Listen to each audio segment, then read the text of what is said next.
Hello दोस्तों। तो आज हम लोग बेलराइज इंडस्ट्रीज के बारे में डिस्कस करेंगे। आज के वीडियो में हम बेलराइज इंडस्ट्रीज का बिजनेस मॉडल, इनका जो रिसेंटली रिजल्ट आया था उसके बारे में भी डिस्कस करेंगे, प्लस इनका हाफ ईयरली बेसिस पे इनका फाइनेंशियल परफॉर्मेंस भी देखेंगे। एंड इसके अलावा जो इनका अभी रिसेंटली कॉन्फ्रेंस कॉल हुआ था, उस कॉन्फ्रेंस कॉल में मैनेजमेंट ने अपने ऑर्डर बुक के बारे में डिटेल में बताया था, उसके बारे में डिस्कस करेंगे। प्लस इनका जो फ्यूचर बिजनेस को लेकर स्ट्रेटेजी है उसके बारे में भी डिस्कस करेंगे। तो चलिए सबसे पहले हम देखते हैं कि इनका बिजनेस मॉडल कैसा है। तो बेसिकली इनका बिजनेस मॉडल ये है कि ये लोग एक लीडिंग ऑटोमोटिव कंपोनेंट मैन्युफैक्चरर हैं, जो कि टू व्हीलर गाड़ियों, थ्री व्हीलर गाड़ियों, फोर व्हीलर गाड़ियों, पैसेंजर व्हीकल्स, कॉमर्शियल व्हीकल्स, इन सब के लिए ऑटोमोटिव कंपोनेंट बनाते हैं। And two wheeler and three wheeler में आप जो ये two wheeler, three wheeler and four wheeler में electric vehicle as well as petrol vehicle, दोनों ही सेगमेंट की गाड़ियों के लिए ये ऑटोमोटिव कंपोनेंट बनाते हैं। एंड इनके बनाए हुए कंपोनेंट, हाँ, जो बता दिया हमने, बात करी ली कि चाहे वो पेट्रोल व्हीकल हो, ईवी व्हीकल हो या सीएनजी, तीनों प्लेटफॉर्म के लिए इनकी गाड़ियां, इनके कंपोनेंट यूज होते हैं। एंड इसके अलावा ये एक्सपोर्ट भी करते हैं। इंडिया बिजनेस तो इनका है, इंडिया के अलावा ये कुछ कंट्रीज में एक्सपोर्ट भी करते हैं, जैसे ऑस्ट्रिया को एक्सपोर्ट करते हैं, स्लोवाकिया को एक्सपोर्ट करते हैं, इसके अलावा यूनाइटेड किंगडम को, जापान को एंड थाईलैंड को भी एक्सपोर्ट करते हैं। फर्दर अगर आप इनका मार्केट शेयर देखेंगे इंडिया में, तो इंडिया जो टू व्हीलर सेगमेंट है, जो दो व्हीलर गाड़ियां बनाती है, टू व्हीलर गाड़ियां हमारे सड़कों पर चलती है, उसमें 24% मार्केट शेयर है इनका चेसिस में। मतलब क्या है कि हर चार में से एक गाड़ी का चेसिस बेलराइज इंडस्ट्रीज बनाता है।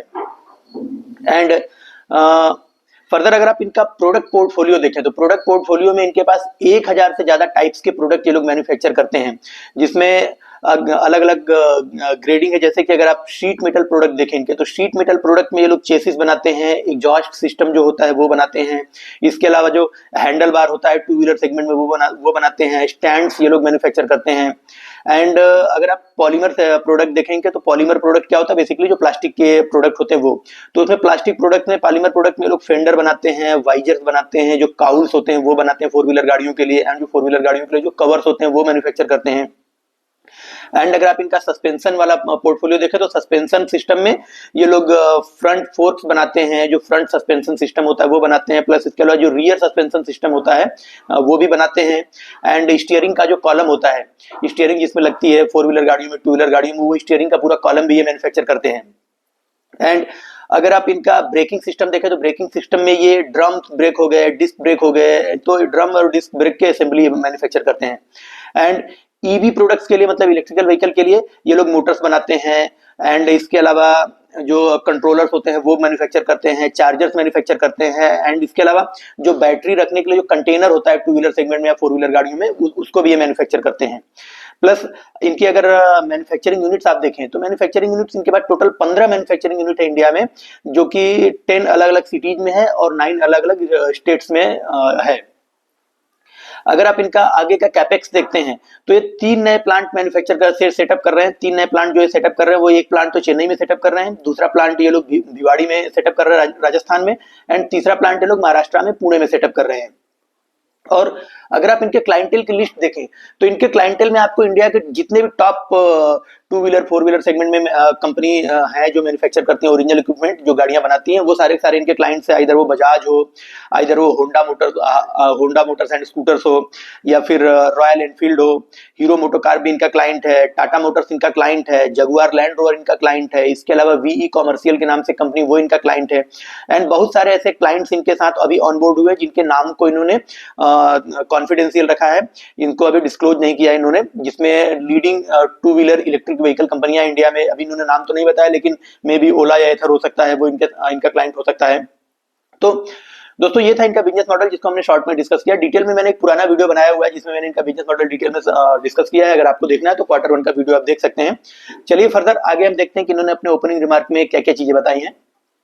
तो दोस्तों इन्होंने अपने ओपनिंग रिमार्क में बताया कि we are India's leading auto component manufacturer, and हमको स्ट्रॉन्ग डिमांड दिखाई देती है हमारे जो कोर बिजनेस है उसमें। एंड हमारे रिलेशनशिप्स, हमारे जो क्लाइंट्स हैं उनके साथ काफी स्ट्रॉन्ग और काफी पुराने रिलेशनशिप्स हैं, जिसकी वजह से हमारा जो एग्जिस्टिंग बिजनेस है उसमें तो हमको अच्छा खासा ऑर्डर दिखाई दे रहा है। एंड इसके साथ साथ जो हमारे नए बिजनेस है, जो हम नए सेटअप कर रहे हैं, उसमें भी हमको अच्छी खासी ग्रोथ आ रही है। फर्दर और इन्होंने आगे बताया कि अभी गवर्नमेंट ने कुछ पॉलिसी चेंजेस किए हैं, जीएसटी रेट भी कम किया है उन्होंने, जिसकी वजह से हमारे बिजनेस के ऊपर काफी पॉजिटिव इंपैक्ट दिखाई दे रहा है। एंड इसके अलावा अभी फेस्टिव पीरियड भी था, तो फेस्टिव पीरियड में भी हमको काफी स्ट्रांग मोमेंटम दिखाई दे रही है। एंड इन सारी मोमेंटम को, इन सारी ग्रोथ को कैप्चर करने के लिए हमको जितनी डिमांड मार्केट में मिल रही है, हमको जो ऑर्डर्स मिल रहे हैं उनको कंप्लीट करने के लिए, उनकी डिलीवरी टाइमली देने के लिए हमको नया प्लांट सेटअप करना पड़ रहा है। हम नया प्लांट सेटअप कर रहे हैं। एंड इसके अलावा हमने अपनी जो वैल्यू एडेड ऑफरिंग्स है अपने कस्टमर्स को, वो हम अपने जो ओरिजिनल इक्विपमेंट मैन्युफैक्चरर है, जो गाड़ियां बनाते हैं, मैन्युफैक्चरिंग जो करते हैं, उनको हम ज़्यादा से ज़्यादा टाइप के प्रोडक्ट्स ऑफर कर रहे हैं। एंड इसके अलावा जो हमारे कंपोनेंट जो हम जिनको सप्लाई करते थे, उनके लिए बेसिकली हम एक कंपोनेंट सप्लायर हुआ करते थे पहले, लेकिन अब हम कंपोनेंट सप्लायर से मूव होकर के 0.5 टीयर सप्लायर बनने जा रहे हैं। 0.5 टीयर सप्लायर का मतलब क्या होता है कि पहले ये लोग कोई, जैसे सपोज गाड़ी में एग्जॉस्ट सिस्टम है, एग्जॉस्ट सिस्टम के लिए ये लोग क्या करते थे कि पहले केवल कुछ कंपोनेंट बनाया करते थे जो एग्जॉस्ट सिस्टम हुआ करता था उसका, लेकिन अब ये क्या कर रहे हैं कि पूरा का पूरा एग्जॉस्ट सिस्टम ही ये लोग बना रहे हैं। पहले क्या होता था कि ये सपोज गाड़ी में जो आपके इंजन के लिए जो माउंटिंग है उसमें कुछ ये पार्ट बनाया करते थे, लेकिन अभी पूरा का पूरा माउंटिंग सिस्टम ये लोग बना रहे हैं। मींस पूरा का पूरा होल पार्ट ही मैन्युफैक्चरिंग करना इन्होंने शुरू कर दिया अपने जो क्लाइंट्स हैं उनके लिए। तो अब ये अपने आप को मूव कर रहे हैं कंपोनेंट सप्लायर से 0.5 सप्लायर की तरफ। एंड इसके अलावा इन्होंने ये भी आगे बताया कि हम नए ऑर्डर सिक्योर कर रहे हैं अक्रॉस और premium and preparatory segment, 2 wheeler में, 4 व्हीलर में, कमर्शियल व्हीकल सेगमेंट में। एंड हमारा जो प्रॉफिट आफ्टर टैक्स है क्वार्टर 2 में बढ़कर के 133 करोड़ आया है। एंड हमारा जो क्वार्टर 2 में रेवेन्यू है वो 14% से ग्रो होकर के लगभग 2353 करोड़ रुपए आया है। एंड अगर आप हमारा मैन्युफैक्चरिंग रेवेन्यू देखें तो उसमें 17% की ग्रोथ आई है। एंड इसके अलावा जो हमारा ROC, return on capital employed, वो जो पहले 14.5% हुआ करता था वो बढ़कर के अभी 15.3% हो गया है पिछले 6 महीने में। और आगे 18 से 24 मंथ में हम इसको बढ़ा करके हाई टीन तक लेके जाएंगे। हाई टीन्स क्या हो गया, मीन्स 18-19% तक ये लोग उसको लेके जाएंगे, और इसमें लगभग 1.5 से 2 साल का समय लगेगा। फर्दर आगे इन्होंने अपने जो बिजनेस है उसके कुछ अपडेट्स दिए, और जो उन्होंने नए अभी ऑर्डर सिक्योर किए हैं उसके बारे में डिटेल में बताया। तो दोस्तों इन्होंने बताया कि हमने अभी रिसेंटली एक इंडिया की टॉप 2 व्हीलर मैन्युफैक्चरिंग कंपनी है जो कि इलेक्ट्रिक व्हीकल सेगमेंट में भी ऑपरेट करती है, तो उनसे इनको एक ऑर्डर मिला है, काफी बड़ा ऑर्डर इनको मिला है उनके ईवी प्लेटफॉर्म के लिए। एंड वो जो ऑर्डर है वो basically chassis and BIW component का है। तो चेसिस तो आप लोग जानते हैं जिस पर पूरा स्ट्रक्चर गाड़ी का खड़ा होता है, जिस पर पूरा स्ट्रक्चर बेस्ड होता है, वो चेसिस होता है। एंड इसके अलावा जो BIW कंपोनेंट होता है, BIW क्या होता है, मीन्स होता है कि body in white. Body in white में ऐसे कंपोनेंट जो कि चेसिस के साथ वेल्ड किए जाते हैं, इलेक्ट्रिकल पार्ट नहीं होते उसमें। इलेक्ट्रिकल पार्ट ऐड करने से पहले चेसिस के साथ जितने भी पार्ट वेल्ड करके एक फ्रेम बनाया जाता है 2 व्हीलर का, वो सारे के सारे पार्ट BIW में काउंट किए जाते हैं। जैसे कि स्टील, ट्यूबुलर स्टील फ्रेम हो गया, इसके बाद अंडर बोन फ्रेम है, सीट का फ्रेम है जिसके ऊपर सीट फिट किया जाता है, एंड जो स्टीयरिंग एंड फ्रंट सस्पेंशन होता है जिसमें स्टीयरिंग, हेडलाइट, हेडलैम्प्स और अदर जो ब्रेकिंग सिस्टम है एंड जो आपके अदर सिस्टम्स हैं वो ऐड किए जाते हैं, वो इसमें ऐड होता है। इसके अलावा जो इंजन माउंटिंग ब्रैकेट होता है जिसके ऊपर इंजन सेटअप किया जाता है, वो भी ये बनाते हैं। एंड इसके अलावा उसका ऑर्डर है इनको। एंड इसके अलावा जो व्हील फ्रेम है जिसमें व्हील फिट किए जाते हैं, वो फ्रेम भी आता है BIW में। एंड फुट रेस्ट ब्रैकेट भी BIW में आता है। एंड इसके अलावा जो बैटरी माउंटिंग ब्रैकेट होता है जिस पर बैटरी को सेटअप किया जाता है, वो भी BIW में काउंट होता है। तो ये सारे पार्ट्स का ऑर्डर इनको मिला है उस 2 व्हीलर मैन्युफैक्चरिंग कंपनी से। उसका नाम इन्होंने डिस्क्लोज नहीं किया, लेकिन मे बी वो TVS या हीरो हो सकता है, मे बी, क्योंकि यही 2 कंपनियां हैं जो कि पेट्रोल इंजन के साथ साथ 2 व्हीलर में आपका इलेक्ट्रिक गाड़ियां भी मैन्युफैक्चर कर रही हैं। एंड इसके अलावा इस सारे ऑर्डर्स को कैटर करने के लिए ये एक नया प्लांट चेन्नई में सेटअप कर रहे हैं, एंड जो कि क्वार्टर 3 FY26 से वहां से प्रोडक्शन स्टार्ट हो जाएगा। एंड जो वहां से रेवेन्यू कंट्रीब्यूशन लगभग 150 करोड़ का रेवेन्यू कंट्रीब्यूट होगा उनको उस चेन्नई वाले प्लांट से। एंड वो 18 से 24 मंथ में फुल फेज में operationalise and revenue contribution start हो जाएगा।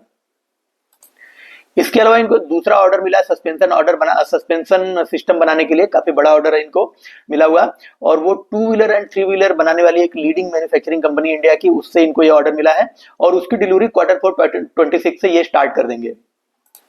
अपने तीसरे ऑर्डर के बारे में इन्होंने बताया कि जो इनका भिवाड़ी वाला प्लांट है वहां से ये प्लास्टिक मोल्डेड पार्ट्स की सप्लाई स्टार्ट कर देंगे एक लार्ज जापानी OEM को। एक बड़ी जापान की कंपनी है जो 4 व्हीलर इंडिया में बनाती है, उस कंपनी को ये लोग प्लास्टिक मोल्डेड पार्ट्स मैन्युफैक्चर करना शुरू कर देंगे उनको। एंड इसके अलावा इन्होंने एक और ऑर्डर विन किया है, जो एक जापान की टू व्हीलर बनाने वाली कंपनी है, एंड उससे इनको चेसिस बनाने का काफी बड़ा ऑर्डर मिला हुआ है। एंड इससे जो सप्लाई है वो Q3 FY26 से उसको सप्लाई करना स्टार्ट कर देंगे।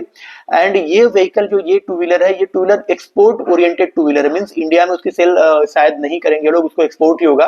तो वो एक्सपोर्ट होगा तो जिससे जो बेल राइज के प्रोडक्ट इनडायरेक्टली ग्लोबल मार्केट में एक्सपोर्ट होना शुरू हो जाएंगे, जिससे कि बेल राइज का जो कंटेंट पर व्हीकल है वो करंट लेवल से बढ़कर के लगभग दोगुना हो जाएगा। चौथे ऑर्डर के बारे में इन्होंने बताया कि इनको एक ऑर्डर मिला है जो इंडिया की एक लार्ज इंडियन पैसेंजर व्हीकल बनाने वाली कंपनी है उससे मिला है। वो है 37 BIW पार्ट्स का, जो कि वो अपने अपकमिंग एसयूवी में मतलब अपकमिंग एसयूवी बनाने में यूज करेंगे। और वो एसयूवी एक्सपेक्टेड है कि इंडिया की सबसे ज्यादा बिकने वाली एसयूवी बन सकती है, मैनेजमेंट आर एक्सपेक्टिंग। एंड उसमें जो कंटेंट पर व्हीकल इनका होगा वो लगभग 2200 रुपीज पर व्हीकल हो जाएगा।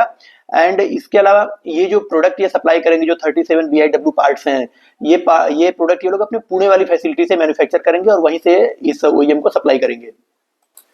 आगे उन्होंने अपने पांचवें ऑर्डर के बारे में बताया कि लास्ट क्वार्टर में भी इन्होंने डिस्कस किया था अपने हाई मेंबर, एक ऑटोमोटिव कंपोनेंट होता है हाई मेंबर, जो कि हाई टेंसाइल स्ट्रेंथ का कंपोनेंट होता है, जो यूज किया जाता है medium and heavy commercial vehicle में। तो वो जो उनका प्लांट था, वो प्लांट का सेटअप ऑलमोस्ट पूरा हो चुका है। एंड नेक्स्ट 2 से 3 मंथ में वहां से रेवेन्यू आना स्टार्ट हो जाएगा, और वहां से जो रेवेन्यू है वो लगभग 140 से 150 करोड़ का एनुअल रेवेन्यू वहां से इनको कंट्रीब्यूट होगा। एंड वहां के लिए इनके पास ऑर्डर सिक्योर होना शुरू हो गए, इनके पास ऑलरेडी ऑर्डर आ चुके हैं, और अदर दूसरे क्लाइंट्स के साथ, दूसरे कस्टमर्स के साथ इनकी डील चल रही, जो ओईएम कंपनियां हैं उनके साथ इनकी डील चल रही है नए ऑर्डर्स के लिए। छठे ऑर्डर के बारे में इन्होंने बताया था कि लास्ट कॉन्फ्रेंस कॉल में हमने डिस्कस किया था कि हमारा एक जनरल परचेज एग्रीमेंट हुआ है जो इंडिया की एक leading electric vehicle two wheeler बनाने वाली कंपनी के साथ। तो जो इनका वो जीपीए हुआ था उससे इनको फर्स्ट ऑर्डर मिल चुका है। एंड वो जो ऑर्डर है वो प्लास्टिक मोल्डेड पार्ट्स का है। एंड इसको इस प्लास्टिक मोल्डेड पार्ट को ये लोग औरंगाबाद वाली जो इनकी फैसिलिटी है वहां से कैटर करेंगे। एंड जो सप्लाई है वो Q2 FY27 से स्टार्ट कर देंगे। इसके अलावा इन्होंने अपने 7th ऑर्डर के बारे में बताया कि इन्होंने अपना प्रोडक्ट डाइवर्सिफिकेशन किया है, अभी रिन्यूएबल एनर्जी सेगमेंट में भी एंटर कर रहे हैं। और इस सेगमेंट में इन्होंने सबसे पहला जो प्रोडक्ट सप्लाई करना शुरू किया है वो एक नॉर्थ अमेरिका का एक प्लेयर है, नॉर्थ अमेरिका की एक कंपनी है, जिसको इन्होंने सोलर ट्रैकर, जिसके लिए सोलर ट्रैकर ये लोग मैन्युफैक्चर कर रहे हैं और उनको सप्लाई कर रहे हैं। और ये जो प्रोडक्ट है सोलर ट्रैकर, इसको इंडियन प्लेयर्स के साथ भी प्लस कुछ यूरोपियन प्लेयर्स के साथ भी इनका डिस्कशन चल रहा है, उनको भी ये लोग सप्लाई करेंगे।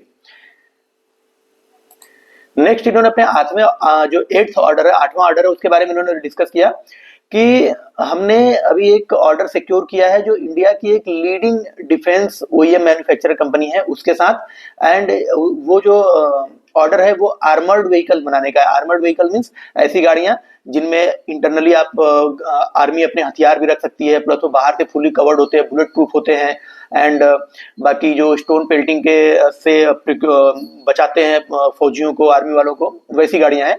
तो वो गाड़ियां बनाने के लिए इन्होंने एक नया ऑर्डर इन्होंने प्रोक्योर किया है। एंड इसके अलावा ये जो गाड़ियां हैं ये मल्टीपल एशियन कंट्रीज को एक्सपोर्ट की जाएंगी। एंड इसके साथ ही साथ इनका एक Israel defence original equipment manufacturer है एक, जिसके साथ इन्होंने लास्ट जो इनका कॉन्फ्रेंस कॉल था उसके बारे में बताया था कि उनके साथ इनका कोलैबोरेशन हुआ है। तो उस इजराइल डिफेंस ओईएम के साथ इनका जो कोलैबोरेशन है वो और स्ट्रांग हुआ है, और उनको ये लार्जर असेंबली सप्लाई के लिए और उनका डिस्कशन चल रहा है, और उनको आगे ये और लार्जर असेंबली सप्लाई करेंगे। फर्दर इन्होंने आगे बताया कि Q3 में मैनेजमेंट एक्सपेक्ट कर रहा है कि हमारा जो रेवेन्यू है वो और भी बेटर आएगा, क्योंकि अभी जीएसटी रेट कट की वजह से गाड़ियों की सेल्स भी बढ़ गई है, प्लस फेस्टिव सीजन की वजह से भी आप देखेंगे कि गाड़ियों की सेल्स में अच्छी खासी ग्रोथ दिखाई दी है। तो दोस्तों ये था इनका जो अभी रिसेंटली इनके पास ऑर्डर बुक है, जो इन्होंने नए ऑर्डर्स इन्होंने सिक्योर किए हैं उसकी डिटेल। अब चलते हैं इनकी जो स्ट्रेटेजी है उसके ऊपर। तो मैनेजमेंट ने बताया कि हमने अभी एक टेक्नोलॉजी शो होस्ट किया था जो इंडियन 4 व्हीलर मैन्युफैक्चरिंग कंपनियां हैं, जो सबसे बड़ी मैन्युफैक्चरिंग कंपनियां हैं, प्लस जो मोस्ट एस्टेब्लिश्ड 4 व्हीलर कंपनियां हैं उनके लिए। एंड उसमें हमने अपनी कैपेबिलिटीज दिखाई, कैपेबिलिटीज का शो केसिंग किया, शीट मेटल में, हाई टेंसाइल फॉर्मिंग में, इसके अलावा प्लास्टिक मोल्डिंग में, फिल्ट्रेशन सिस्टम में, एंड जो मशीनिंग है उसमें। एंड इसमें 300 से ज्यादा रिप्रेजेंटेटिव्स ने पार्टिसिपेट किया, जिसमें कई सारी कंपनियों के सीनियर मैनेजमेंट थे एंड इसके अलावा जो क्रॉस फंक्शनल टीम होती है वो भी थी। फर्दर इन्होंने बताया कि जो फोर व्हीलर और कॉमर्शियल व्हीलर वाला सेगमेंट है, बेसिकली ये क्या मैन्युफैक्चर करते हैं इंडिया में। अभी तक इनका जो बिजनेस था वो टू व्हीलर सेगमेंट में मोस्टली था, इनका रेवेन्यू भी most of two wheeler segment से आता था, लेकिन ये फोर व्हीलर सेगमेंट में अपने बिजनेस को एक्सपेंड कर रहे हैं। तो मैनेजमेंट का ये कहना है कि अगले 2 सालों में जो इनका फोर व्हीलर और जो कॉमर्शियल व्हीकल वाला सेगमेंट है ये 2 गुना हो जाएगा, मीन्स अभी के लेवल से 2 गुना कर देंगे उसको ये।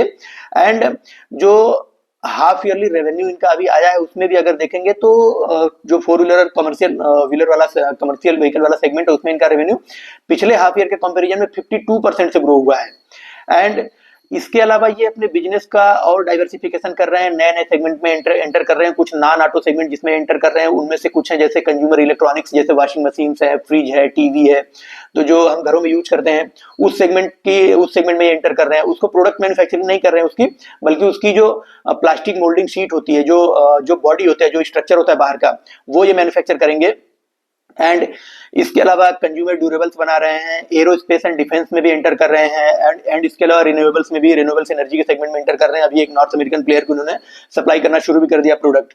एंड इसके अलावा भी कई सारे सेगमेंट है जिसमें हाई वैल्यू है एंड उसमें अच्छे इंजीनियर्ड सिस्टम को ये प्रोवाइड करेंगे और अपने प्रोडक्ट पोर्टफोलियो को और बढ़ाएंगे। फर्दर इन्होंने अपने फाइनेंशियल्स के बारे में भी डिस्कस किया था। तो इनका अगर फाइनेंशियल आप देखते हैं तो Q2 में इनका रेवेन्यू 14% से ग्रो हुआ था, जो बढ़कर के अभी 2353 करोड़ रुपीज हो गया है। एंड Q2 में आप अगर इनका इबिट्टा देखें तो 22% से ग्रो हुआ था, वो बढ़कर के 243 करोड़ हो गया है। एंड अगर आप इनका इबिट्टा मार्जिन देखते हैं तो 12.6% है। एंड Q2 में आप इनका प्रॉफिट आफ्टर टैक्स देखें तो वो 82% से ग्रो हुआ है, शानदार ग्रोथ है उसमें। एंड वो बढ़कर के 133 करोड़ हो गया है। एंड जो पैट मार्जिन है उनका वो बढ़कर के लगभग 5.7% हो गया है। एंड जो इनका इन्होंने जो अभी रिसेंटली अभी 2-3 महीने पहले ये लोग आईपीओ लेके आए थे, तो 3 महीने पहले जो ये आईपीओ लेके आए थे उससे जो पैसा इन्होंने इकट्ठा किया था उस पैसे से लगभग 160 करोड़ इन्होंने अपना कर्ज चुकाया है। एंड ये कर्ज पे करने से इनका जो इंटरेस्ट कॉस्ट है उसमें अच्छी खासी सेविंग देखने को इनको मिल रही है। जो ये लोग ब्याज पे किया करते थे वो ये लोग अच्छा खासा ब्याज बचा रहे हैं। एंड Q2 में जो इनका रेवेन्यू कंट्रीब्यूशन एक्सपोर्ट से हुआ है वो 5.7% हुआ है एंड वो 107 करोड़ का है।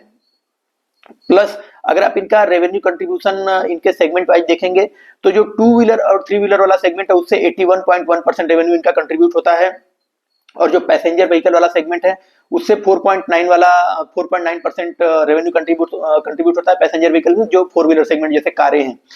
तो वो फोर व्हीलर जैसे कार, छोटी कार या बड़ी कार जो पैसेंजर व्हीकल में आती है वो है। तो इनका टू व्हीलर थ्री व्हीलर से 81.1% रेवेन्यू कंट्रीब्यूट होता है, पैसेंजर व्हीकल से 4.9% रेवेन्यू कंट्रीब्यूट होता है। प्लस जो कमर्शियल व्हीकल्स होता है जैसे बसें हैं, ट्रकें हैं, बस और ट्रक, तो ये जो कमर्शियल व्हीकल्स होते हैं उनसे 8.3% रेवेन्यू कंट्रीब्यूट होता है। और जो अदर्स है, जो प्लास्टिक मोल्डिंग वाला बिजनेस है या जो इलेक्ट्रॉनिक्स वाला है या जो सोलर वाला बिजनेस है, तो या जो कंज्यूमर ड्यूरेबल वाला बिजनेस है, उससे टोटल मिलाकर के 5.8% रेवेन्यू इनका कंट्रीब्यूट होता है। और अगर आप इनके रिजल्ट को हाफ ईयरली बेसिस पे कैलकुलेट करेंगे तो आपको मिलेगा कि H1 में इनका रेवेन्यू ग्रोथ 20% से हुआ है, जो कि बढ़कर के अभी 4616 करोड़ हो चुका है। और अगर आप इनका H1 में इबिट्टा ग्रोथ देखते हैं तो 19% आया है और वो 576 करोड़ हो गया है। एंड इनका इबिट्टा मार्जिन वो 12.6% है। एंड H1 में इनका प्रॉफिट आफ्टर टैक्स आप देखें तो उसमें 69% की शानदार ग्रोथ आई है और वो बढ़कर के अभी 245 करोड़ हो चुका है। और अगर आप इनका प्रॉफिट आफ्टर टैक्स का मार्जिन देखते हैं तो 5.3% है। एंड जो इनका एक्सपोर्ट कंट्रीब्यूशन है उससे इनका 5.6% रेवेन्यू कंट्रीब्यूट हुआ है। एंड अगर आप इनका नेट डेट देखते हैं तो लगभग 960 करोड़ है। एंड इनका ROACE लगभग 15.3% है। तो दोस्तों ये था जो इनका हमने फाइनेंशियल के बारे में डिस्कस कर लिया, हमने इनका ओपनिंग रिमार्क भी डिस्कस कर लिया है। एंड अभी हम इनका वैल्यूएशन थोड़ा सा डिस्कस कर लेते हैं। तो इनका अगर आप करंट वैल्यूएशन देखेंगे तो इनका मार्केट कैप अभी लगभग 14,800 करोड़ का मार्केट कैप है। इनका करंट पी देखेंगे 33 है। एंड ROE और ROC लगभग 14% के आसपास है। तो अगर आप इनका 1 ईयर फॉरवर्डेड बेस पे प्राइस टू अर्निंग रेशियो निकालेंगे तो वो लगभग आप इनका लास्ट ईयर FY25 का टोटल रेवेन्यू लगभग 8,291 करोड़ था और मैनेजमेंट का गाइडेंस है कि 18%, 18-19% से ये इनका रेवेन्यू ग्रोथ होगा। तो अगर 18% का रेवेन्यू ग्रोथ हम कैलकुलेट करते हैं तो इनका टोटल रेवेन्यू निकल के आ जाएगा लगभग 9,783 करोड़। और ये सही भी है, क्योंकि अगर आप इनका हाफ ईयरली जो 6 महीने बीते हैं उस 6 महीने में अगर आप इनका रेवेन्यू देखें तो लगभग 4,616 करोड़ है। तो और फर्स्ट हाफ की तुलना में सेकंड हाफ में इनका बिजनेस ज्यादा अच्छा होता है, क्योंकि फेस्टिवल सीजन भी है और उसमें गाड़ियां ज्यादा सेल होती हैं, प्लस जो इनका जीएसटी कट की वजह से भी ज्यादा गाड़ियां सेल हो रही हैं, तो इससे इनके भी पार्ट्स ज्यादा सेल होंगे। तो इनका सेकंड हाफ में रेवेन्यू ज्यादा कंट्रीब्यूट होता है। फर्स्ट हाफ में लगभग 4600 करोड़ का रेवेन्यू, 4600 करोड़ का। तो सेकंड हाफ में अगर मिला करके फुल ईयर रेवेन्यू गाइडेंस आप देखें तो जो ये बोल रहे हैं कि 18% से करेंगे, ये कल कर लेंगे, तो इनका टोटल रेवेन्यू लगभग 9800 करोड़ के आसपास निकल के आता है। तो इस 9800 करोड़ पे अगर आप इनका करंट जो मार्जिन है, पैट मार्जिन, वो 5.3% उसके हिसाब से कैलकुलेट करते हैं तो 1 ईयर फॉरवर्डेड पी आपका निकल के आता है लगभग 25 से 28 निकल के आता है। तो 25, 26, 28 की पी पर आपको 18% की ग्रोथ का एक कंपनी मिल रही है, जो कि जिसका फ्यूचर भी स्ट्रांग है, नए नए प्रोडक्ट डाइवर्सिफाई कर रही है, नए नए रीजन में अपने एक्सपोर्ट को भी बढ़ाने की ये लोग बात कर रहे हैं, प्लस नए प्रोडक्ट पोर्टफोलियो भी लॉन्च कर रहे हैं और इसके बाद नए नए कस्टमर्स को ऑनबोर्ड कर रहे हैं अपने साथ, जो इंडिया की टॉप क्लाइंट्स हैं, जो टॉप मैन्युफैक्चरर हैं, चाहे वो 2 व्हीलर बनाते हो चाहे वो 4 व्हीलर बनाते हैं, उनको अपने साथ ऑनबोर्ड कर रहे हैं। अपनी प्रोडक्ट की जो डाइवर्सिफिकेशन और नंबर ऑफ प्रोडक्ट ज्यादा बना रहे हैं, उनको ज्यादा नंबर ऑफ प्रोडक्ट ऑफर कर रहे हैं। तो बिजनेस तो काफी अच्छा है, काफी स्ट्रांग नजर आता है। प्लस अगर आप जो ऑटो कंपोनेंट बनाने वाली कंपनियां हैं, इसमें अगर आप पीई देखते हैं तो पीई वाइज भी कोई महंगा नहीं है, बल्कि एक अच्छे वैल्यूएशन पे आपको मिल रहा है, सस्ता ही मैं कहूंगा। क्योंकि अभी देखिए थोड़ा सा बियर मार्केट चल रहा है, मार्केट के सेंटीमेंट भी खराब है, मार्केट सेंटीमेंट खराब होने की वजह से आपको ये कंपनियां, ये बेलराइज इंडस्ट्री जैसी कंपनी आपको 25, 28 के पीई पे मिल रही है 18% का ग्रोथ होने के बाद भी। और अगर यही अगर बुल मार्केट चल रहा होता तो यही कंपनी आपको 50 के पीई से नीचे मिलती नहीं। तो प्राइस भी काफी वैल्यूएबल है, रीजनेबल है, आप अपना इन्वेस्टमेंट का डिसीजन ले सकते हैं। और अगर आप 1 year forwarded price to earning growth ratio भी कैलकुलेट करते हैं तो 1.4, 1.5 निकल के आता है, जो कि मुझे तो सही वैल्यूएशन लगती है, कोई महंगा नहीं लगता है। बाकी आप अपने इन्वेस्टमेंट डिसीजन अपने हिसाब से लें। आपको इस बिजनेस से रिलेटेड कोई क्वेश्चन है तो प्लीज आप लोग कमेंट बॉक्स में डाल सकते हैं। और दोस्तों, ये जो वीडियो था इसमें हमने इनका क्वेश्चन एंड आंसर सेशन को अभी डिस्कस नहीं किया, क्योंकि ये वीडियो फिर काफी लंबा हो जाता, 30-40-45 मिनट का वीडियो हो जाता। और जनरली मेरे पास कई मेरे जो व्यूअर्स हैं उनका कई बार रिक्वेस्ट आ चुका है कि मेरे वीडियोज काफी लंबे होते हैं तो मैं थोड़ा शॉर्ट बनाऊं। तो दोस्तों, अगर मैं शॉर्ट वीडियो बनाऊंगा तो मैं आपको क्वालिटी कंटेंट प्रोवाइड नहीं कर पाऊंगा, इसलिए प्लीज मैं सॉरी हूं कि मैं आपके लिए ज्यादा शॉर्ट कंटेंट प्रोवाइड नहीं कर पाऊंगा। हाँ, मेरे कंटेंट लॉन्ग रहेंगे, लेकिन आपके लिए इन्वेस्टमेंट डिसीजन लेने के लिए वो काफी फ्रूटफुल रहेंगे, आप उससे काफी ज्यादा आपको हेल्प मिलेगी।